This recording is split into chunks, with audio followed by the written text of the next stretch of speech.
ಕಟಕ ರಾಶಿಯವರಿಗೆ ನೀರಿರೋ ಜಾಗಕ್ಕೆ ಹೋದಾಗ ತೊಂದರೆಗಳಾಗ್ತಕ್ಕಂಥದ್ದು, ದಿಢೀರ್ ಯೋಗದಲ್ಲಿರೋರು ದಿಢೀರ್ ಕೆಳಗಡೆ ಬರುವಂತ ಒಂದು ಅಪ್ಸ್ ಅಂಡ್ ಡೌನ್ ಚಾನ್ಸಸ್ ಇರುತ್ತೆ. 9ನೇ ತಿಂಗಳಲ್ಲಿ ಕೋರ್ಟು ಕೇಸು ಏನಾದ್ರೂ ನಡೀತಿದ್ರೆ ಅದರಿಂದ ಹೊರಗಡೆ ಬರ್ತಕ್ಕಂಥದ್ದು, ಈ ತರದ ಬೆನಿಫಿಟ್ ಜಾಸ್ತಿ ಆಗ್ತಾ ಹೋಗುತ್ತೆ. ಮನೆ ತಗೊಳ್ಳೋದು, ಮನೆ ಕಟ್ಕೊಳ್ಳೋದು, ಎಲ್ಲ ಮನೆಯಲ್ಲಿ ಸುಖವಾಗಿರ್ತಕ್ಕಂಥದ್ದು. ಈ ಕೆಟ್ಟ ದಿನಗಳಿಗೆ ಕೆಟ್ಟದಾಗತ್ತೆ ಅಂತ ಹೇಳಿದವ್ರಿಗೆ ಪರಿಹಾರ ಏನು? ಅತಿ ಹೆಚ್ಚು ಕಟಕ ರಾಶಿಯವರು ನೀಲಿ ಬಣ್ಣವನ್ನ ಯೂಸ್ ಮಾಡಿದ್ರೆ ಬಹಳ ಪಾಸಿಟಿವ್ ಆಗಿದ್ದಾರೆ. ಮೇಡಮ್, ಇದುವರೆಗೂ ನಾವು ಮೇಷರಾಶಿ, ವೃಷಭ ರಾಶಿ, ಮಿಥುನ ರಾಶಿ ಇಲ್ಲಿ ತನಕ ನೋಡ್ಕೊಂಡ್ ಬಂದಿದ್ದೀವಿ.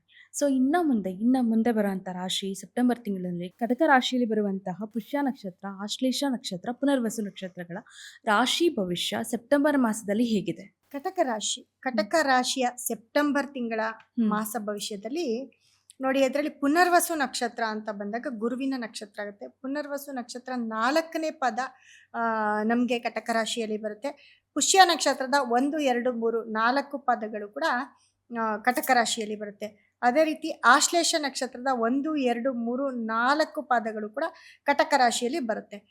ಕಟಕ ರಾಶಿ ಅಂತ ಬಂದಾಗ ನೋಡಿ, ಕಟಕ ರಾಶಿಯ ರಾಶಿಯಾಧಿಪತಿ ಚಂದ್ರ ಆಲ್ರೆಡಿ ಹೇಳಿದೆ, 2.5 ದಿನಕ್ಕೆ ಒಂದೊಂದ್ಸತಿ ಚೇಂಜ್ ಆಗ್ತಾ ಇರ್ತಾನೆ ಅಂತ. ಆದ್ರೆ ಕಟಕ ರಾಶಿಯಲ್ಲಿ ಕುಜ ನೀಚನಾಗಿರ್ತಾನೆ, ಗುರು ಉಚ್ಚನಾಗಿರ್ತಾನೆ. ಗುರು ಯಾವಾಗ ಕಟಕ ರಾಶಿಗೆ ಬರ್ತಾನೆ, ಕಟಕ ರಾಶಿಯ ಎಲ್ಲರಿಗೂ ಕೂಡ, ಅದರಲ್ಲೂ ಅದು ಯಾವುದೇ ನಕ್ಷತ್ರ ಆಗಿರ್ಬೋದು, ಕಟಕ ರಾಶಿ ಅದರಲ್ಲೂ ಪುನರ್ವಸು ನಕ್ಷತ್ರ ಅಂದಾಗ ಗುರು ನಕ್ಷತ್ರ ಬರುತ್ತೆ. ಜೊತೆಗೆ ಪುನರ್ವಸು ನಕ್ಷತ್ರದವ್ರಿಗಾಗಿರ್ಬೋದು, ಪುಷ್ಯ ನಕ್ಷತ್ರದವ್ರಿಗಾಗಿರ್ಬೋದು, ಆಶ್ಲೇಷ ನಕ್ಷತ್ರದವ್ರಿಗಾಗಿರ್ಬೋದು, ಇವರೆಲ್ಲರಿಗೂ ಕೂಡ ನೀರಿನಿಂದ ಬರ್ತಕ್ಕಂಥ ಯಾವುದೇ ಒಂದು ಅಡ್ಡ ಪರಿಣಾಮಗಳು ಕೂಡ ಈ ಒಂದು ತಿಂಗಳಲ್ಲಿ ಏರ್ಪಡ್ತಾ ಹೋಗುತ್ತೆ. ಯಾಕಂದ್ರೆ ಕಟಕ ರಾಶಿಯಲ್ಲಿ ಗುರು ಉಚ್ಚನಾಗಿರ್ತಾನೆ.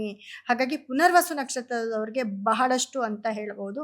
ಜೊತೆಗೆ ಕಟಕ ರಾಶಿಯವರಿಗೆ ಈ ನೀರಿನಿಂದ ಅಲರ್ಜಿ ಆಗ್ತಕ್ಕಂಥದ್ದು, ಅಥವಾ ನೀರಿರೋ ಜಾಗಕ್ಕೆ ಹೋದಾಗ ತೊಂದರೆಗಳಾಗ್ತಕ್ಕಂಥದ್ದು, ನೀರಿನಿಂದ ಕೆಲವೊಂದು ಸಮಸ್ಯೆಗಳು, ಮನೇಲೂ ಅಷ್ಟೇ, ಅವರ ಕಟಕ ರಾಶಿಯವರ ಮನೇಲಿ ಟ್ಯಾಪ್ ಸರಿ ಇರಲ್ಲ, ಅದನ್ನ ಕರ್ಕೊಂಬಂದು ರಿಪೇರಿ ಮಾಡಿಸ್ತಾರೆ. ಎಲ್ಲೋ ಒಂದ್ ಕಡೆ ಅದ್ರಲ್ಲಿ ನೀರೇ ಬರಲ್ಲ. ನೀರು ಬಂದ್ರು ಕೂಡ ಎಲ್ಲೋ ಒಂದ್ ಕಡೆ ಅವರ ಮನೆಯಲ್ಲಿ ಎಲ್ಲೋ ಒಂದ್ ಕಡೆ ನೀರಿನ ತೊಂದರೆ, ನೀರು ಇಲ್ದಿರ ಇರ್ತಕ್ಕಂಥದ್ದು, ಇಲ್ಲ ನೀರು ಇದ್ರೆ ಎಲ್ಲೋ ಒಂದ್ ಕಡೆ ಒಬ್ಬೊಬ್ರು ಬೋರ್ ಹಾಕ್ಸಿರ್ತಾರೆ, ಮನೆಯಲ್ಲಿ ನೀರು ಕೆಂಪು ಬಣ್ಣಕ್ಕೆ ತಿರುಗುವಂಥದ್ದು, ನೀರು ಕುಡಿಯೋಕ್ಕಾಗಲ್ಲ.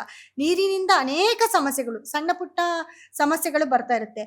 ಇವರೆಲ್ಲಾದ್ರೂ ಟ್ರಿಪ್ ಅಂತ ಹೋದಾಗ ಕಟಕ ರಾಶಿಯವರು ಅತಿವೃಷ್ಟಿ, ನಾನು ಏನ್ ಹೇಳಿದೆ, ಮಳೆಯಿಂದ ಸ್ವಲ್ಪ ತೊಂದರೆಗಳಾಗುತ್ತೆ ಅಂತ, ಆ ಒಂದು ತೊಂದರೆಗೂ ಕೂಡ ಸಿಕ್ಕಾಕೊಳ್ಬಹುದು. ಹಾಗಾಗಿ ಕಟಕ ರಾಶಿಯವರು ನೀರಿನಿಂದ ಸ್ವಲ್ಪ ದೂರ ಇರಬೇಕಾಗುತ್ತೆ ಈ ಸೆಪ್ಟೆಂಬರ್ ತಿಂಗಳಲ್ಲಿ. ಜೊತೆಗೆ ಕಟಕ ರಾಶಿಯಲ್ಲಿ ಕುಜ ನೀಚನಾಗಿರೋದ್ರಿಂದ, ಗುರು ಉಚ್ಚನಾಗಿ ಕುಜ ನೀಚನಾಗಿರೋದ್ರಿಂದ, ಇವರು ಚಂದ್ರನ ಒಂದು ಮನೆಯಲ್ಲಿ ಇರೋದ್ರಿಂದ ಏನೇ ಬಿಸ್ನೆಸ್ ಮಾಡಿದ್ರು, ಯಾರೆಲ್ಲ ಸ್ಕೂಲ್ ನಡೆಸ್ತಿರ್ತಾರೆ ಕಟಕ ರಾಶಿಯವರು, ಯಾರೆಲ್ಲ ರಿಯಲ್ ಎಸ್ಟೇಟ್ ಮಾಡ್ತಿರ್ತಾರೆ, ಇವರೆಲ್ಲರಿಗೂ ದಿಢೀರ್ ಯೋಗ ಬರುತ್ತೆ, ಆಯ್ತಾ. ಆದ್ರೆ ದಿಢೀರ್ ಯೋಗದಲ್ಲಿರೋರು ದಿಢೀರ್ ಕೆಳಗಡೆ ಬರೋ ಅಂತ ಒಂದು ಅಪ್ಸ್ ಅಂಡ್ ಡೌನ್ ಚಾನ್ಸಸ್ ಇರುತ್ತೆ 9ನೇ ತಿಂಗಳಲ್ಲಿ. ಹಾಗಾಗಿ ತುಂಬಾ ಯೋಗದಲ್ಲಿರೋರು, ತುಂಬಾ ಕೇರ್ಫುಲ್ ಆಗಿ, ತುಂಬಾ ಶ್ರೀಮಂತರಾಗಿರೋರು ಈ ಸೆಪ್ಟೆಂಬರ್ ತಿಂಗಳಲ್ಲಿ ಈ 2 ಗ್ರಹಗಳು ಒಟ್ಟಿಗೆ ಇದ್ದಾಗ ತುಂಬಾ ಕೇರ್ಫುಲ್ ಆಗಿ ಕೆಲಸ ಕಾರ್ಯಗಳನ್ನ ಮಾಡ್ಬೇಕಾಗುತ್ತೆ. ಯೋಗವಂತರು ಇಲ್ಲದೆ ಇರೋರು, ತುಂಬಾ ಕಡು ಬಡವರಾಗಿರೋರು, ನಾರ್ಮಲ್ ಆಗಿರೋರು, ಕೆಲಸ ಕಾರ್ಯ ಹುಡುಕ್ತಾ ಇರೋರು, ಇವರೆಲ್ಲರಿಗೂ ಸಡನ್ ಕೆಲಸ ಸಿಕ್ಬಿಡುತ್ತೆ. ಸಡನ್ ಆಗಿ ಕೆಲಸ ಸಿಗ್ತಕ್ಕಂಥದ್ದು, ಅಥವಾ ಯಾವುದೋ ಒಂದು ರೂಪದಲ್ಲಿ ದುಡ್ಡು ಬರ್ತಕ್ಕಂಥದ್ದು, ಜಾಗ ಬರ್ತಕ್ಕಂಥದ್ದು, ಮನೆ ತಗೊಳ್ಳೋದು, ಮನೆ ಕಟ್ಟೋದು, ಇಲ್ಲ ಯಾವುದೋ ಒಂದು ಸ್ಕೂಲ್ ನಡೆಸ್ತಕ್ಕಂಥದ್ದು, ಇಲ್ಲ ಯಾರ್ದೋ ಮನೆಗೆ ಇವರು ಡ್ರೈವರ್ ಆಗಿರ್ತಾರೆ, ಇಲ್ಲ ಕೆಲಸದವರಾಗಿರ್ತಾರೆ, ಇಲ್ಲ ಯಾವುದೋ ಕಂಪನಿಯಲ್ಲಿ ಕೆಲಸ ಮಾಡ್ತಿರ್ತಾರೆ, ಅದಕ್ಕೆ ಸಡನ್ ಆಗಿ ಓನರ್ ಆಗಿಬಿಡ್ತಾರೆ. ಆ ಯೋಗ ಕೂಡ ಬರ್ತಕ್ಕಂಥದ್ದು ಸೆಪ್ಟೆಂಬರ್ ತಿಂಗಳಲ್ಲಿ ಕಟಕ ರಾಶಿಯವರಿಗೆ. ಸೊ ಹಾಗಾಗಿ ಕಟಕ ರಾಶಿಯವರು ತುಂಬಾ ಶ್ರೀಮಂತರು ಆಗ್ಬೋದು, ತುಂಬಾ ಬಡವರು ಆಗ್ಬೋದು. ಈ 2 ಆಪ್ಷನ್ಸು ಇರೋದ್ರಿಂದ ಕಟಕ ರಾಶಿಯವರು ತುಂಬಾ ಕೇರ್ಫುಲ್ ಆಗಿರ್ಬೇಕಾಗುತ್ತೆ ಸೆಪ್ಟೆಂಬರ್. ಅವರ ಕೆಲಸ ಕಾರ್ಯದಲ್ಲಿ ನಿಗಾ ವಹಿಸ್ಬೇಕಾಗತ್ತೆ. ಜೊತೆಗೆ ಕಟಕ ರಾಶಿಗೆ ನೋಡಿ, 3ನೇ ಮನೆ ಅಂತ ಅಂದ್ರೆ ಕನ್ಯಾ ರಾಶಿಯಲ್ಲಿ ಸೂರ್ಯ ಮತ್ತೆ ಬುಧ. ಸೂರ್ಯ ಅಂತ ಅಂದ್ರೆ ಧನಸ್ಥಾನಾಧಿಪತಿ ಆಗಿರ್ತಾನೆ. ಕಟಕ ರಾಶಿಗೆ ಧನಸ್ಥಾನಾಧಿಪತಿಯಾಗಿ ಸೂರ್ಯ, ಜೊತೆಗೆ ಬುಧ ಬಂದು 12ನೇವನಾಗಿರ್ತಾನೆ. ಜೊತೆಗೆ 3ನೇ ಮನೆ ಕನ್ಯಾ ರಾಶಿಯ ಅಧಿಪತಿ ಕೂಡ ಅವನೇ ಆಗಿರ್ತಾನೆ. ಅವ್ರ ಈ 2 ಗ್ರಹಗಳು 3ನೇ ಮನೆಯಲ್ಲಿ ಅಂದ್ರೆ ಕನ್ಯಾ ರಾಶಿಯಲ್ಲಿ ಸೇರಿರೋದ್ರಿಂದ ಖಂಡಿತವಾಗ್ಲೂ ಕಟಕ ರಾಶಿಯವ್ರಿಗೆ ಎಲ್ಲೋ ಒಂದ್ ಕಡೆ ತುಂಬಾ ಫ್ರೆಂಡ್ಸ್ ಇಂದ ಯೋಗ ಬರ್ತಕ್ಕಂಥದ್ದು, ಅಥವಾ ಅಕ್ಕ ತಂಗಿರು, ಅಣ್ಣ ತಮ್ಮದಿರಿಂದ ಯಾವ್ದಾದ್ರು ಆಸ್ತಿಗಳಿದ್ರೆ ಹಂಚಿಕೆ, ಪಾಲುದಾರಿಕೆ ಆಗ್ತಕ್ಕಂಥದ್ದು, ಯಾವ್ದಾದ್ರು ಒಂದು ರೂಪದಲ್ಲಿ ಅವ್ರ ಕೈ ಸೇರ್ತಕ್ಕಂಥದ್ದು, ಅಥವಾ ಕೋರ್ಟು ಕೇಸು ಏನಾದ್ರೂ ನಡೀತಿದ್ರೆ ಅದರಿಂದ ಹೊರಗಡೆ ಬರ್ತಕ್ಕಂಥದ್ದು, ಈ ತರದ ಬೆನಿಫಿಟ್ ಜಾಸ್ತಿ ಆಗ್ತಾ ಹೋಗುತ್ತೆ. ಯಾರೆಲ್ಲ ರಾಜಕೀಯದಲ್ಲಿ ಇರ್ತೀರಾ ಅವ್ರಿಗೆಲ್ಲ ಯೋಗ, ಯೋಗ ಅಂತಂದ್ರೆ ಅಂತಿಂತ ಯೋಗ ಅಲ್ಲ, ಬಹಳಷ್ಟು ಯೋಗ. ಯಾರೆಲ್ಲ ಯೋಗದಲ್ಲಿ ಇರ್ತೀರಾ ಅವ್ರಿಗೆಲ್ಲ ನಷ್ಟ. ಅವ್ರು ಯಾವ್ದಾದ್ರು ಒಂದು ಸಣ್ಣ ಪುಟ್ಟ ಪ್ರಾಬ್ಲಮ್ಗೆ ಸಿಕ್ಕಾಕೊಂಡು ಅದೆಲ್ಲ ದೊಡ್ಡದಾಗ್ಬೋದು.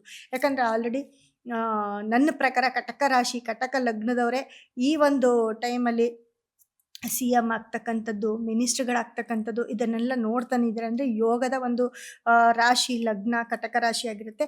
ಆದರೆ ಈ ಸೆಪ್ಟೆಂಬರ್ ತಿಂಗಳಲ್ಲಿ ಅಂಥವ್ರಿಗೂ ಕೂಡ ತುಂಬ ತೊಂದರೆಗೆ ಒಳಪಡ್ತಾ ಹೋಗ್ತೀರಾ. ಕೆಲವೊಂದು ಕಡೆ ಎಲ್ಲೋ ಒಂದು ಕಡೆ ಕಷ್ಟಕ್ಕೆ ಸಿಕ್ಕಾಕೊಳ್ಳೋ ಅಂಥ ಒಂದು ಪರಿಸ್ಥಿತಿ ಕೂಡ ಬರ್ತಾ ಹೋಗುತ್ತೆ. ಜೊತೆಗೆ ಶುಕ್ರ ಬಂದು ಸುಖ ಸ್ಥಾನದಲ್ಲಿರ್ತಾನೆ. ಶುಕ್ರ 11ನೇ ಮನೆ ಅಧಿಪತಿಯಾಗಿ ಕಟಕ ರಾಶಿಗೆ ಅವನು ತುಲಾ ರಾಶಿಯಲ್ಲಿ ಸ್ವಂತ ಮನೆಯಲ್ಲಿದ್ದಾಗ ಕಟಕ ರಾಶಿಯವರಿಗೆ ಸುಖ ಸ್ಥಾನ ಅಂತ ನಾವೇನು ಹೇಳ್ತೀವಿ, ತುಂಬ ಮನೆ ತಗೊಳ್ಳೋದು, ಮನೆ ಕಟ್ಕೊಳ್ಳೋದು ಎಲ್ಲ ಮನೆಯಲ್ಲಿ ಸುಖವಾಗಿರ್ತಕ್ಕಂಥದ್ದು. ಕಟಕ ರಾಶಿಯವರು 1-2 ದಿನ ಯಾವ ಕೆಲಸ ಕಾರ್ಯನೂ ಬೇಡಪ್ಪ ಅಂತ ಮನೇಲಿ ಹಾಯಾಗಿ ನಿದ್ದೆ ಮಾಡಿಕೊಂಡು ಫ್ಯಾಮಿಲಿ ಮೆಂಬರ್ಸ್ ಜೊತೆ ತುಂಬ ಓಡಾಡ್ಕೊಂಡಿದ್ರೆ ಸೆಪ್ಟೆಂಬರ್ ತಿಂಗಳಲ್ಲಿ ಅದಕ್ಕಿಂತ ಯೋಗ ಬೇರೊಂದಿಲ್ಲ. ಸುಖ ಸ್ಥಾನ ಅಂತ ನಾವೇನು ಹೇಳ್ತೀವಿ, ಆ ಸುಖ ಸ್ಥಾನವನ್ನು ಅವ್ರವ್ರ ಮನೆಯಲ್ಲೇ ನೋಡಿಕೊಂಡ್ರೆ ತುಂಬ ಒಳ್ಳೆಯದು ಅಂತ ಹೇಳುತ್ತೆ. ಬಟ್ ಆ ಯೋಗ ಕೂಡ ಇರುತ್ತೆ.